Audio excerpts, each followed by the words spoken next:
Optioning a test car for long-term duty will occasionally turn our office into a war zone. Sunroof lovers and haters, for example, nearly come to blows when the order sheets circulate. The arguments for and against introverted shades of grey or extroverted reds and yellows are hotly contested. But the one thing everyone could agree on: we need a long-term Volkswagen GTI. For the last 10 years, VW's winning GTI formula has been the benchmark in its segment. Imitations are often attempted, but not one manufacturer has matched the same combination of practicality, fun, and affordability. Maybe we didn't necessarily need it, but boy did we want it. Choosing among the GTI's 3 basic trim levels, S, Say, and Autobahn, brought great accord to the office. Everyone wanted the sweet plaid seats, and the only way to get plaid seats is with the base S trim. Upgrading to Say and Autobahn brings leather. The cloth seats may not shed filth as easily as leather, but they aren't as chilly on brisk Michigan mornings, either. And they are heated. Cloth plus heated equals warm tushy. Other choices on the long term fell into place without argument.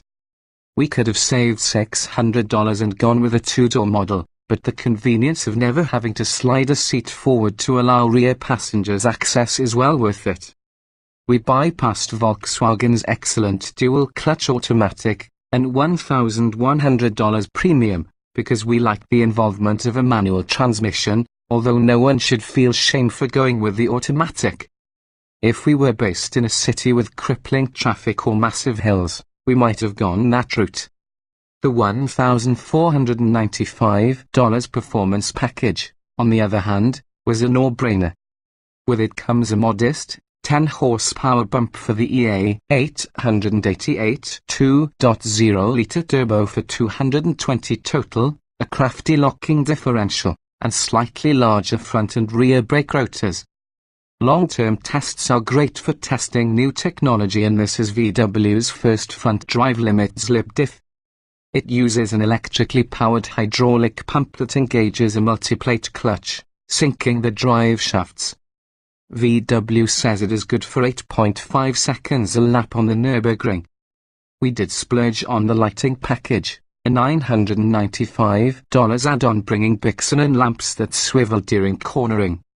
We skipped the adjustable dampers $800, on top of the Say and Autobahn trim levels because we found the base damper tune to perform just fine.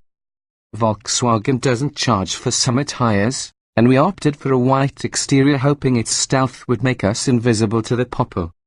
Chalk one up for the introverts. All in, our GTI stickers for $28,695. Which is well below the national new car average and represents an amazing value. With up to 53 cubic feet of stowage, there is little we own that won't fit in its cargo hold. Sure, the car doesn't have a built-in navigation system. We used to almost always opt for nav, but with everyone's Wazing, Googling, and, God forbid, Apple Mapping, we felt that even with its absence the GTI's driving pleasure was great enough to make the car a popular choice for road trips. Surprisingly, the logbook is totally void of comments so far, save one, which reads, "It's expletive perfect." The lack of comments isn't a stain on the GTI's record. Those driving it probably saw the expletive and thought, what can I say that hasn't already been said?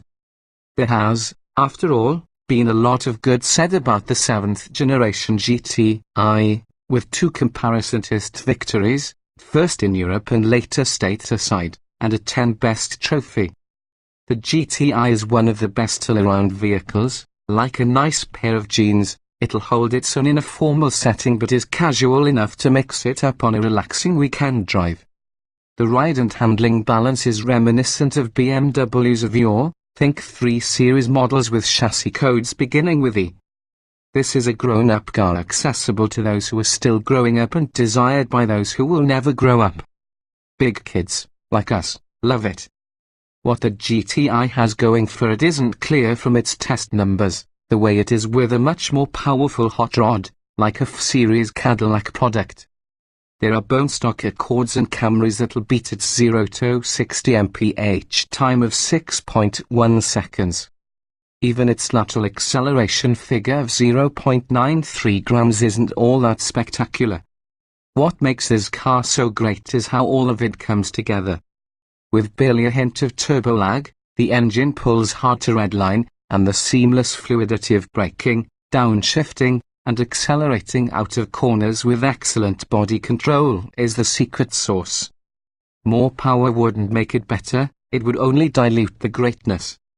If you think the 6.1 second 0 to 60 time seems a little slow for this car, you're correct. We thought the same thing and ran the acceleration test twice, just to be sure.